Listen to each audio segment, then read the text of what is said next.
Hello everyone, hope you all are fine. आज की video में हम पढ़ने वाले हैं इंडियन इकोनॉमी के बारे में at the time of 1950 to 1990। ठीक है, तो इंडियन इकोनॉमी जो वर्ड है वो दो वर्ड से मिलके बना है, इंडियन और इकोनॉमी, है ना। यानी कि इंडिया की इकोनॉमी, इंडिया यानी कि हमारी कंट्री, हम इंडियन है, इंडिया के सिटीजन है। ठीक है, अब इकोनॉमी यानी कि अर्थव्यवस्था या एक ऐसा सिस्टम जिससे एक व्यक्ति अपनी लिविंग को अर्न करता है। ठीक है, उसे हम क्या कहते हैं, इकोनॉमी कहते हैं। फॉर एन एग्जांपल ले सकते हैं कि जैसे एज अ टीचर मेरा काम है कि मैं स्कूल में जाके पढ़ाता हूँ, वहां से मुझे सैलरी मिलती है, तो वो मेरे लिए क्या हो गई, इकोनॉमी हो गई। ठीक है, वैसे ही इंडिया की इकोनॉमी यानी कि जहां से हर एक इंडियन जो है अपनी लिविंग को अर्न करता है, ठीक है, अपनी जिंदगी चलाने के लिए अपनी आय को अर्जित करता है, तो वो इंडियन इकोनॉमी कहलाती है। ठीक है, अब ये इंडियन इकोनॉमी की हमें कंडीशन पढ़नी है 1950 से लेकर 1990 तक। ठीक है, हम सभी को पता है कि ब्रिटिशर्स जो थे उन्होंने अप्रोक्स 200 ईयर्स हमारे ऊपर क्या किया था, शासन किया था। ठीक है, हमारे ऊपर राज्य किया था उन्होंने। आफ्टर 200 ईयर हमें इंडिपेंडेंट मिला था। कुछ हमारे फ्रीडम फाइटर्स थे, कुछ बड़े लीडर्स थे जिन्होंने हमें ब्रिटिशर से फ्रीडम दिलाया था, आजादी दिलाई थी, हम इंडिपेंडेंट हुए थे, है ना। 1947 में देश आजाद हुआ था जब, तो इंडिया की कंडीशन बहुत ही बेकार थी। इंडिया की जो इकोनॉमी होती है उसकी कंडीशन बहुत बेकार थी। हमारा जीडीपी बहुत कोलैप्स हो चुका था, बहुत पुअर कंट्री थी, एग्रीकल्चर बेस्ड थी, वो भी सही तरीके से थी, बेरोजगारी बहुत चरम स्तर पे थी, है ना। और उसके साथ खाने की समस्या, रहने की समस्या, क्योंकि सिंपल सी है, सिंपल सा रीजन था कि भाई हम अभी तक किसी पे डिपेंडेंट थे, अब हम इंडिपेंडेंट हो गए। अभी तक क्या था कि जो सामने वाला, जो ब्रिटिशर्स हमें खिलाते थे हम खा लेते थे, जो वो काम देते थे, जो ऑर्डर देते थे हम उनके ऑर्डर को फॉलो करते थे। ठीक है, अब इसके बाद क्या हुआ कि जब उन्होंने हमें छोड़ा, जब उन्होंने हमें आजाद किया, तो हमारे पास खाने की समस्या, रहने की मतलब गरीब, है ना, बहुत गरीबी थी उस टाइम पे।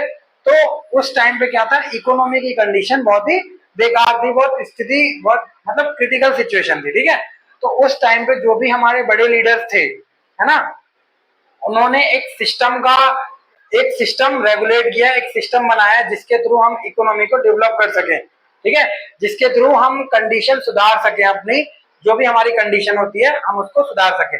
तो इकोनॉमी का सिस्टम बनाने के लिए क्या किया, उन्होंने डिसाइड किया कि हम इंडिया में कौन सी इकोनॉमी को इम्प्लीमेंट करेंगे। क्योंकि जब इकोनॉमी की बात आती है, जब अर्थव्यवस्था की बात आती है, तो इकोनॉमी हमारी तीन तरीके की होती है, जिसमें पहला होता है कैपिटलिस्टिक, दूसरा होता है सोशलिस्टिक और तीसरा होता है मिक्स्ड इकोनॉमी। कैपिटलिस्टिक में क्या होता है कि सारे के सारे डिसीजन, है ना, क्या बनाना है, कैसे बनाना है, कब बनाना है, सारे के सारे डिसीजन कौन लेता है, जो प्राइवेट इंडस्ट्री है, जो प्राइवेट ओनरशिप है वो लेते हैं, जो प्राइवेट प्रोड्यूसर है वो लेते हैं।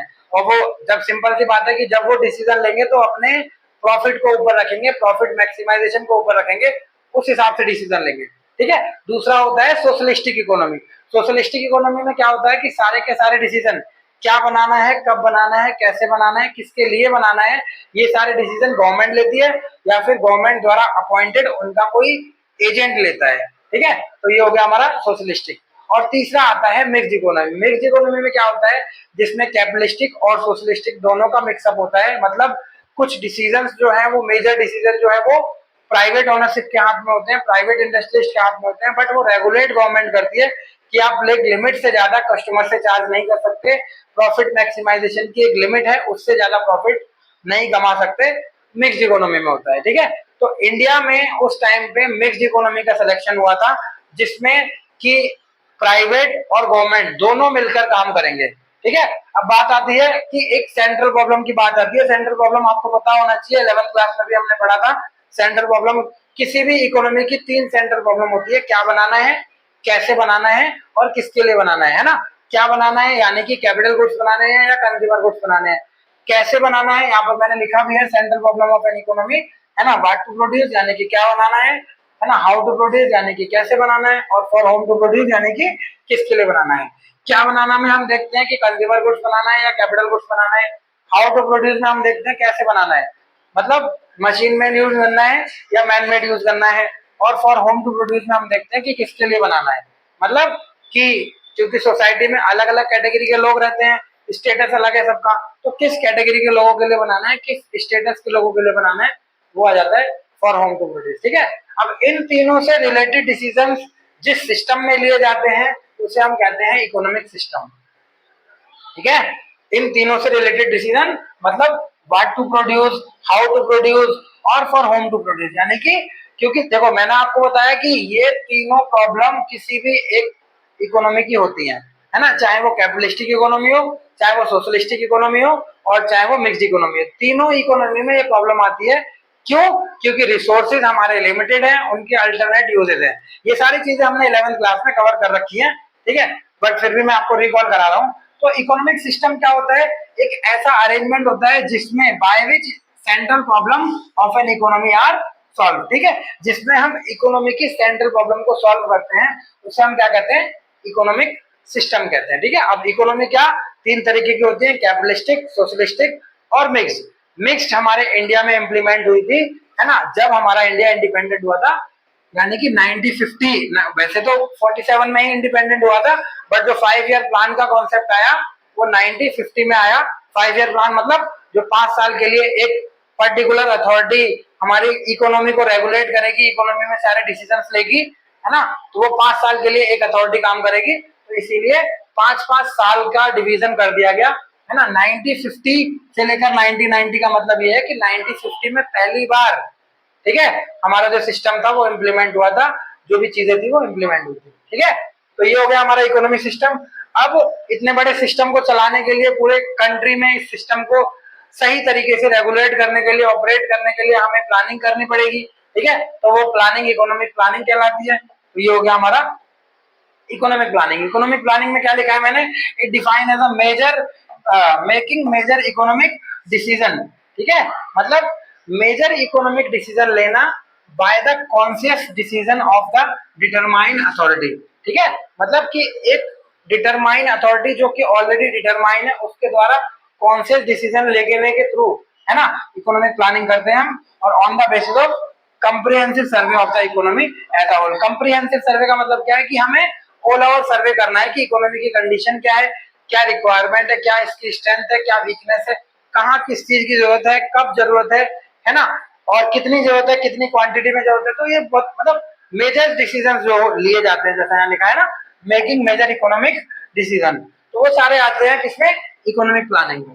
ठीक है, तो ये सारी चीजें इकोनॉमिक प्लानिंग में आती हैं, और इकोनॉमिक प्लानिंग का एक चेयरमैन होता है जो कि डिसाइड कर दिया जाता है, जिसे हम प्राइम मिनिस्टर भी कहते हैं, जो कि पहले चेयरमैन थे हमारे इकोनॉमिक प्लानिंग के, पंडित जवाहरलाल नेहरू जी, जो उस टाइम पे प्राइम मिनिस्टर थे। ठीक है, पहली जो हमारी इंप्लीमेंट हुई थी, पहला जो 5 ईयर प्लान आया था वो 1 अप्रैल 1951 से लेकर 31 मार्च 1956 तक। ठीक है, पहला जो हमारा 5 ईयर प्लान आया था जिसमें हमने इकोनॉमिक प्लानिंग की थी सुधारने की, है ना, क्योंकि हमारी इंडिया में मिक्स्ड इकोनॉमी इंप्लीमेंट हो चुकी थी। तो मिक्स्ड इकोनॉमी इंप्लीमेंट होने के बाद जो भी चीजें हमने सुधारने के लिए कोशिश की थी वो इकोनॉमिक प्लानिंग में, जो कि पहली प्लानिंग जो हमारी हुई थी 1 अप्रैल 1951 से 31 मार्च 1956 तक। ठीक है, तो ये हो गए। अब इस 5 ईयर प्लान के 4 बेसिक गोल थे जिस पे हमें काम करना था, है ना। 5 ईयर प्लान यानी कि 5 साल के लिए पहला प्लान ये था, उसके बाद इंप्लीमेंट होते गए, आगे आगे आते गए। ठीक है, उसमें 4 जो बेसिक गोल थे हमारे 5 ईयर प्लान के, वो 4 थे। कौन कौन से? ग्रोथ, मॉडर्नाइजेशन, सेल्फ रिलायंस और इक्विटी। एक एक करके समझते हैं। ग्रोथ का क्या मतलब था? पहला ऑब्जेक्टिव हमारा यही था, पहला गोल हमारा यही था कि हमें इंडिया की ग्रोथ करनी है, क्योंकि इंडिया की जो हालत थी वो बैकवर्ड थी, है ना। एग्रीकल्चर बेस्ड कंट्री थी, मतलब पूरी तरीके से हम एग्रीकल्चर थे, एग्रीकल्चर पे डिपेंड थे। इंडस्ट्री हमारे यहाँ थी नहीं, ना के बराबर थी। ठीक है, बहुत कम इंडस्ट्री थी। हमारी ग्रोथ बहुत ना के बराबर थी, मॉडर्नाइजेशन बिल्कुल था नहीं। तो ग्रोथ हमारा पहला जो ऑब्जेक्टिव था, पहला जो बेसिक गोल था वो ये था कि हमें कंट्री की ग्रोथ करनी है, हमें कंट्री में इंडस्ट्रीज खोलनी है, हमें कंट्री की जीडीपी बढ़ानी है, इसकी इकोनॉमी की कंडीशन अच्छी करनी है ना, पर कैपिटा इनकम जो है वो हमारी अच्छी करनी है। एग्रीकल्चर को हमें, है ना, एग्रीकल्चर की जो भी हालत थी उस टाइम पे उसको सुधारना है, इंडस्ट्री की, मतलब कुल मिला के ओवरऑल ग्रोथ करनी है हमें, है ना। जो भी कंडीशन आज है इंडिया की, ऐसा इंडिया हमेशा से नहीं था। ग्रोथ हुई है 1950 से 1990 तक। ठीक है, ग्रोथ हुई है। मोस्टली चीजें गवर्नमेंट के केस हाथ में थी, फिर 1990 के बाद है ना, एलपीजी पॉलिसी आई, उसमें काफी लिब्र कर दिया गया इकोनॉमी को। बट ग्रोथ के कॉन्सेप्ट में ज्यादातर चीजें गवर्नमेंट ने अपने कंट्रोल में रखी थी, क्योंकि जब गवर्नमेंट अपने कंट्रोल में रखेगी तभी वो पब्लिक बेनिफिट के लिए काम करेगी, वरना अगर प्राइवेट सेक्टर को दे देगी तो फिर शायद प्रॉफिट मैक्सिमाइजेशन हो जाएगा, जिसकी कंडीशन नहीं थी उस टाइम पे। ठीक है, तो इसीलिए ग्रोथ का कॉन्सेप्ट गवर्नमेंट ने अपने हाथ में ज्यादातर चीजों को कंट्रोल में रखा था। ठीक है, प्राइवेट सेक्टर को काफी कम, है ना, अपॉर्चुनिटीज दी थी। ग्रोथ का सारी चीजें डिपेंडेंट थी किस पे, गवर्नमेंट पे। तो ग्रोथ हमारा पहला गोल था। ठीक है, सेकंड है मॉडर्नाइजेशन। आज के टाइम पे इंडिया कितना मॉडर्न हो चुका है, मतलब टेक्नोलॉजी इतनी एडवांस हो चुकी थी, ये हमेशा से नहीं थी। ठीक है, एग्रीकल्चर में भी हर एक, है ना, ऑपरेशन के लिए, हर एक फंक्शन के लिए मिट्टी तैयार से करने से लेकर, है ना, फसल को, अपनी क्रॉप को हम कोल्ड स्टोर तक पहुंचाने तक सारे काम मशीनों से हो रहे हैं। तो ये सब रिजल्ट है मॉडर्नाइजेशन का। हमने मॉडर्नाइजेशन को अपनाया, हमने टेक्नोलॉजी को अपनाया, हमने चीजों को अपडेट किया। हम आज के टाइम पे घर बैठ के पढ़ाई कर रहे हैं यूट्यूब के माध्यम से। ठीक है, ऐसी चीजें पहले नहीं थी, है ना। पहले पेड़ के नीचे पढ़ाई होती थी और बच्चे पढ़ भी लेते थे, लेकिन आज के टाइम पे फैसिलिटी चाहिए बच्चों को, है ना, इतनी सारी फैसिलिटी प्रोवाइड हो गई है। तो ये सब रिजल्ट मॉडर्नाइजेशन का है। और ये सिर्फ स्टडी में नहीं है, हर एक सेक्टर में, हर एक सेक्टर में मॉडर्नाइजेशन इंप्लीमेंट हुआ है। हम घर में भी देखें अपने, हम पहले रहने का तरीका हमारा कुछ और था, आज के टाइम पे रहने का तरीका कुछ और है। हमें हर चीज की फैसिलिटी मिल रही है आज के टाइम पे, तो वो सारी फैसिलिटी रिजल्ट किसका है, मॉडर्नाइजेशन का है। ठीक है, लेटेस्ट टेक्नोलॉजी आई है, चीजें बदली हैं, हमारी जो थिंकिंग थी पहले चीजों को लेके वो बदली है। पहले हमारी जो थिंकिंग थी वो रूढ़िवादी सोच थी, है ना, बैकवर्ड सोच थी, हमारी पुराने से ख्यालात थे। अब नए ख्यालों से जीते हैं, हम सबको इक्वल अपॉर्चुनिटी देते हैं, तो ये मॉडर्नाइजेशन हो गया। ठीक है, थर्ड नंबर पॉइंट है हमारा सेल्फ रिलायंस। सेल्फ रिलायंस का मतलब ये था कि इंडिया को सेल्फ सफिशिएंट कंट्री बनाना है, और most of the cases food grain में तो बनाना ही है। मतलब हम खाने पीने की चीजों के मामले में खुद पे डिपेंडेंट हो, फॉरेन कंट्रियों से हम सामान ना खरीदे, है ना। मतलब खाने पीने में तो खुद पे डिपेंड हो ही हो, बाकी जो अदर प्रोडक्ट है उस पर थोड़ा बहुत हो सकते हैं, लेकिन, है ना, पहला ऑब्जेक्टिव हमारा ये है कि हम बाहर वाली कंट्रियों पे, इंडिया के जो आउटसाइडर की कंट्रियां हैं, बाहर की कंट्रियां, उस पर डिपेंडेंट ना हो किसी भी देश पे। ठीक है, तो ये सेल्फ रिलायंस का मतलब था, क्योंकि 200 साल अंग्रेजों ने हमारे ऊपर जो राज्य किया, उसका, उसके पीछे रीजन देखे तो यही था कि हम उन पे डिपेंडेंट होने लगे थे। धीरे धीरे हमें उनकी आदत पड़ गई थी, उनके प्रोडक्ट की आदत पड़ गई थी, या जो भी वो सर्विस दे रहे थे, या जो भी हमसे वो काम करा रहे थे, जिस भी तरीके से वो हमें रख रहे थे, हमें उनकी आदत पड़ चुकी थी। तो अब हमारे आगे यही था गोल, जहाँ, है ना, कि हमें अपने आप को सेल्फ डिपेंडेंट रखना है, हमें किसी पे डिपेंडेंट नहीं होना। ठीक है, तो सेल्फ रिलायंस का मतलब क्या था कि हमें अपने आप को सेल्फ सफिशिएंट रखना है, फूड ग्रेन के मामले में भी, और बाकी जो चीजें हैं अदर, चाहे वो टेक्नोलॉजी हो, चाहे वो मशीन हो, चाहे वो किसी भी सेक्टर का कोई प्रोडक्ट हो या सर्विस हो, या कोई, है ना, कोई भी XYZ चीज हो, तो हमें सेल्फ रिलायंस रखना है, सेल्फ सफिशिएंट रखना है जहां तक कोशिश हो सके। तो ये हमारा हो गया थर्ड नंबर गोल। और फोर्थ आते हैं इक्विटी में।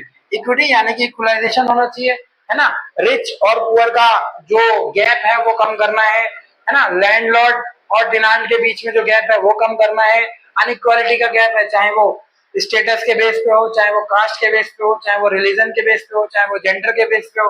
तो बहुत सारे जो अलग अलग बेस पे डिस्क्रिमिनेशन हो रहे हैं हमारी सोसाइटी में, हमारे लोगों में, उसे थोड़ा कम करना है, इक्वालिटी लानी है।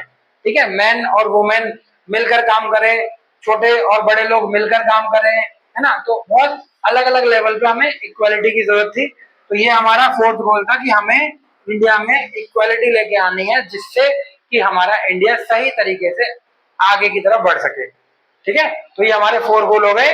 पहला ग्रोथ, दूसरा मॉडर्नाइजेशन, तीसरा सेल्फ रिलायंस, और चौथा इक्विटी। इसके बाद टाइप ऑफ इकोनॉमिक सिस्टम है, जो कि मैंने आपको बता दिया, कैपिटलिस्टिक, यानी कि जिसमें सारे के सारे मेजर डिसीजन, क्या बनाना है, कैसे बनाना है और कब बनाना है ना, किसके लिए बनाना है, सारे मेजर डिसीजन कौन लेता है, प्राइवेट इंडस्ट्रीज लेते हैं, प्राइवेट मैन्युफैक्चर लेते हैं या प्रोड्यूसर लेते हैं।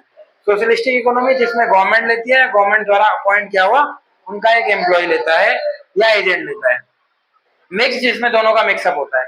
तो ये हमारा ऑल ओवर टॉपिक हो गया इंडियन इकोनॉमी का। ठीक है, अभी पूरी ये जो पूरे टॉपिक है कवर नहीं हुए हैं, अभी कुछ टॉपिक बाकी हैं, वो मैं नेक्स्ट वीडियो में कवर करूंगा। ठीक है, होप आपको ये सारी चीजें क्लियर हो गई होंगी। ये हमारा पहला एपिसोड है, दूसरा एपिसोड जल्दी ही मैं यूट्यूब चैनल पर अपलोड कर दूंगा, ठीक है। तो इसमें एक बार दोबारा से चेक कर लीजिए, अगर आपको कहीं कोई डाउट लगता है तो आप मेरे से कमेंट सेक्शन में पूछ सकते हैं। वीडियो अगर पसंद आई हो तो वीडियो को लाइक कर दीजिएगा, चैनल को सब्सक्राइब कर दीजिए ताकि आगे आने वाली वीडियोस का नोटिफिकेशन आपको मिलता रहे। मिलते हैं आपसे अपनी नेक्स्ट वीडियो में, तब तक के लिए बाय बाय, टेक केयर।